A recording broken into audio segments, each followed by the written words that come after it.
안녕하십니까 여러분. 전찬일의 찬스무비 전찬일입니다.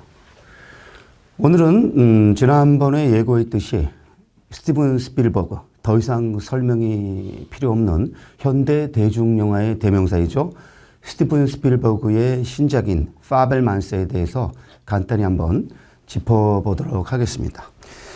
사실 그 아카데미 특집 때 파벨만스가 올 오스카 후보 7개 부문에 후보 지명되고도 단 한 개 부분에도 가져가지 못해서 좀 아쉽다라고 말씀을 드리면서도 저는 개인적으로 이 영화에 대해서 그렇게 흡족하지 않다라는 이미 총평은 말씀드렸습니다. 사실 이 영화의 초반과 그 결말부는 굉장히 인상적인데 중반부가 좀 처지면서 그의 그 가족사가 펼쳐지는 대목에서는 저는 사실은 식상하다 못해 좀 진부하다고 여겼습니다. 그런데 이제 이 영화에 대한 평가를 보면은 지금 제 후배 평론가인 이동진 같은 경우는 그 본인의 그 유튜브 프로그램에서 2번 2회에 걸쳐서 이 영화가 뭐 경이롭다라는 어떤 극찬까지 바쳤습니다. 그래서 사실 뭐 제가 가끔 이제 이동진 평론가에 대한 언급을 하는데 좀 뭐 개인 친분이 당연히 있습니다. 그런데 좀 영화를 보는 관점의 차이가 꽤 있더라고요. 대표적인 이제 곡성 같은 경우였는데 곡성 그리고 또 최근에는 에에올이죠. 이번에 그 오스카 7관왕에 올랐던 저는 그 에에올은 말씀드렸듯이 7개가 아니라 한 4개 정도 가져가면은 좋았을 영화다. 그리고 좀 지루했다라는 평가까지 드렸었는데 또 이 파벨만스에 대해서도 좀 갈리더라고요. 저는 그냥 평범한 그 스티븐 스필버그의 명성을 생각하면은 좀 아쉬운 영화다라는 그런 저의 그 의견을 말씀드리겠습니다. 사실 이제 70대 후반에 접었던 1946년생이니까 그동안 말하고 싶었던 그동안 찍고 싶었지만은 혹시 부모님을 포함한 그 가족한테 상처가 될까봐 찍지 못했던 어떤 자전적 이야기를 영화로 이제 담아냈는데요. 스티븐 스필버그라는 이름을 생각하면 그 자전적 이야기가 흥미롭지 않을 수는 없는데 제가 볼 때 그 정도의 뭐 사연이 없는 사람이 있을까 싶을 정도로 저는 심심하게 다가왔습니다. 사실 저는 그보다는 그 스필버그 46년생인데 이제 60년대 10대의 그 어떻게 해서 본인이 이제 영화의 세계에 빠져드는가를 보여주는 초반부 이야기는 흥미로웠습니다. 아버지는 컴퓨터 엔지니어였고요. 그 아버지는 그래서 예술에 대해서는 약간 좀 문외한까지는 아니지만 별로 관심이 없었고 취미 이상으로 넘어가기를 원하지 않았죠. 반면에 엄마는 굉장히 예술적 감수성이 풍부했던. 그래서 이 영화는 그 아버지 역의 폴 다너의 연기라든지 엄마 역의 미셸 윌리엄스 연기 이런 연기를 보는 재미는 있고 그 보통 우리 이제 꼭 스필버그만이 아니더라도 아버지와 엄마를 보면은 이렇게 다른 성향을 보이잖아요. 그래서 아버지와 엄마가 영화를 좋아하되 아버지는 그냥 취향 이상을 넘어가기를 원하지 않았고 엄마는 그 아들의 그 어떤 재능을 영화적으로 이렇게 만개 시키기까지 원했는데 결국에 엄마의 그런 예술적 감성이 스필버그에게 결정적 영향을 끼친 거라고 봐야 되는데 이 영화에서 흥미로운 거는 그 영화에 빠져서 그 영화를 찍는 과정에서 그 카메라에 그 잡히는 어떤 가족의 비밀 그것으로 인해서 그 부모가 결국은 이혼해 나가는 그 과정 그것이 굉장히 뭐 어떻게 보면 이 영화의 어떤 가장 드라마틱한 순간인데 저는 그것이 너무 심심하게 온 거예요. 왜냐하면 한국은 이혼하는 게 뭐 대수로울 수 있지만은 미국은 너무나 많은 가족이 그 부부가 이혼도 하면서 사실은 이혼한 그 부모의 이야기라는 거는 뭐 새로울 게 없잖아요. 그래서 저는 그 파벨만스가 정말 심심하게 다가왔습니다. 지난번에 말씀드렸듯이 이 영화에서 가장 임팩트가 있는 것은 결말부입니다. 미국 영화에 나가서 그 세계 영화의 그 거장이었던, 특히 서부극 장르의 대표적인 감독이었던 존 포드와 주인공 샘 페이블먼이 만나서, 이제 파벨만이라고 합니다만은 거기서는 페이블먼이라고 계속 발음을 하죠. 샘이 페이블먼이 만나면서 그 거장 존 포드가 그 세미한테 들려주는, 그때 세미는 바로 스티븐 스필버그죠. 들려주는 어떤 그 조언, 카메라 구도를 어떻게 찍어야 된다. 그 대목에서는 제가 진짜 저도 뻑 갔습니다. 그런데 그 사이에 그의 연애담이라든지 가족 이야기는 저한테 굉장히 심심하게 다가왔어요. 그래서 저는 오히려 이 영화는 영화광으로서의 그 스필버그의 어떤 영화적 판타지라든지 어떤 영화 쪽으로 나아가서 영화에 대한 영화로 갔더라면 훨씬 더 이 영화가 좋았지 않았을까라는 그런 아쉬움이 개인적으로 있습니다. 그래서 저는 만약에 이 영화를 뭐 5점 만점에 평가한다면 저는 한 2점에서 3점 정도의 그 평가를 낼 수밖에 없다라고 말씀드릴 수 있을 것 같고요.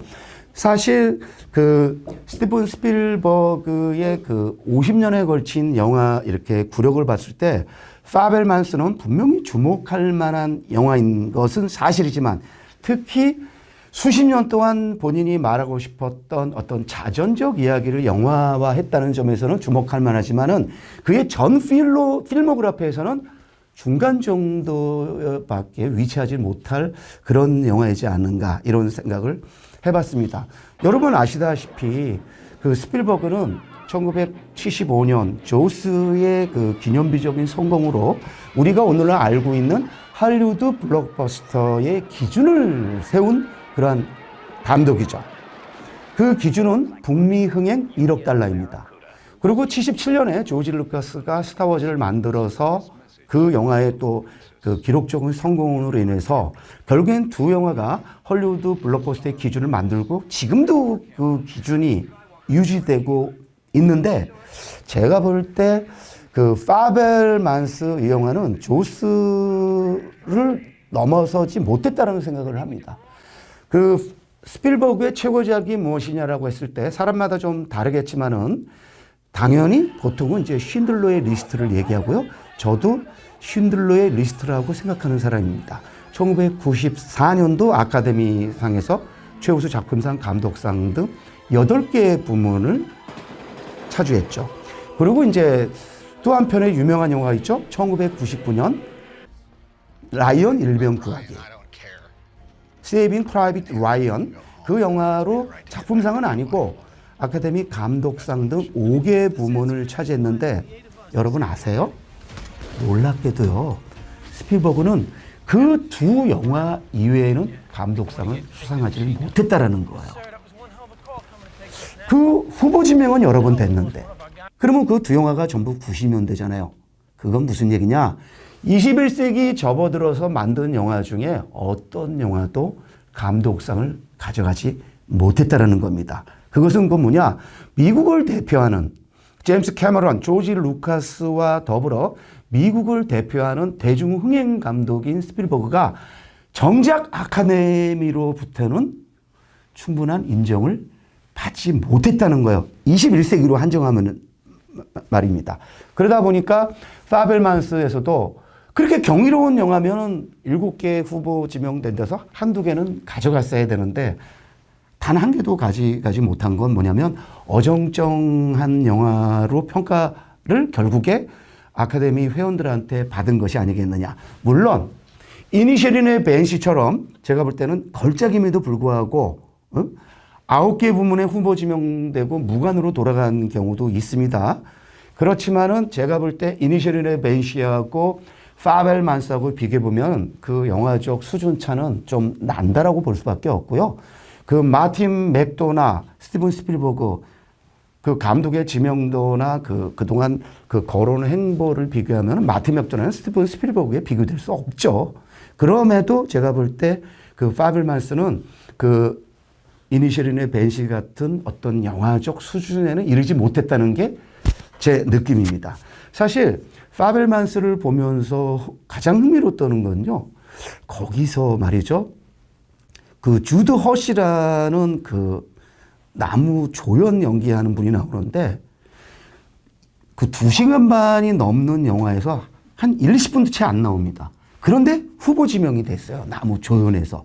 저는 그 점에서는 그 양적 비중이 이렇게 작음에도 불구하고 후보 지명이 될 수 있다는 데서 아카데미의 어떤 개방성 같은 거를 확실히 느꼈습니다. 비록 극적 비중이 워낙 작아서 그리고 나무조연상은 그 에에올에 기호이칸 베트남 출신의 미국 배우한테 돌아갔습니다마는 오히려 이 영화에서 가장 인상이 강하게 다가왔던 거는 저는 사실은 미셸 윌리엄스나 폴 다노나 그다음에 그 세미 그 페이블먼을 연기했던 제가 이름을 지금 기억하지 못하겠는데 그 남자 주인공보다는 그 주드 허시라는 그 노련한 그 관록의 그 배우의 연기였지 않았나 이런 그 생각을 해보고요.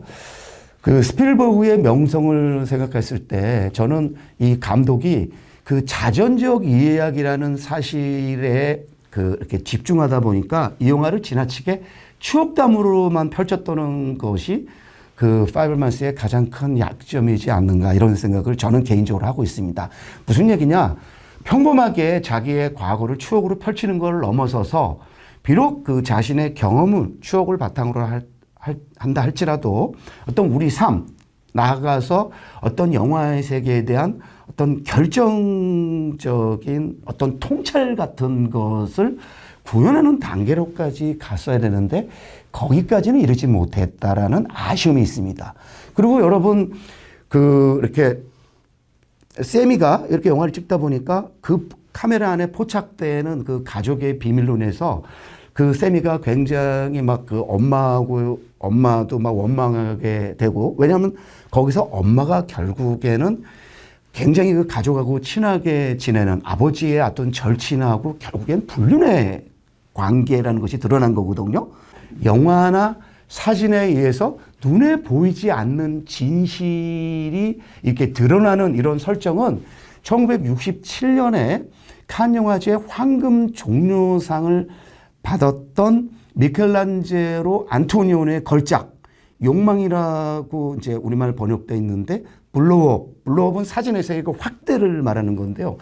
그 영화에서 이미 그 모티브가 이제 등장합니다. 지금 사진 작가가 막 이렇게 어디 사진을 찍었는데 그 자기도 의식하지 않은 가운데 그 사진 안에 어떤 살인 사건이 우연하게 포착되면서 그 어떤 사건이 펼쳐지는 얘기인데 제가 이 영화를 그 파벨만스를 보면서 흥미로웠던 거는 영화광인 그 스필버그가 결국에 그러한 모티브를 통해서 미켈란젤로 안토니오니의 욕망이라는 영화를 환기시키고 그 영화에 대한 오마주를 바치는 게 아닌가 이렇게 생각을 하면서 이 스필버그가 어떤 그 자기의 어떤 영화 선배들이라든지 그런 그 선배들한테 바치는 어떤 그 존경심 이런 것에서 오히려 저는 거기서 그 강한 인상을 받았고요.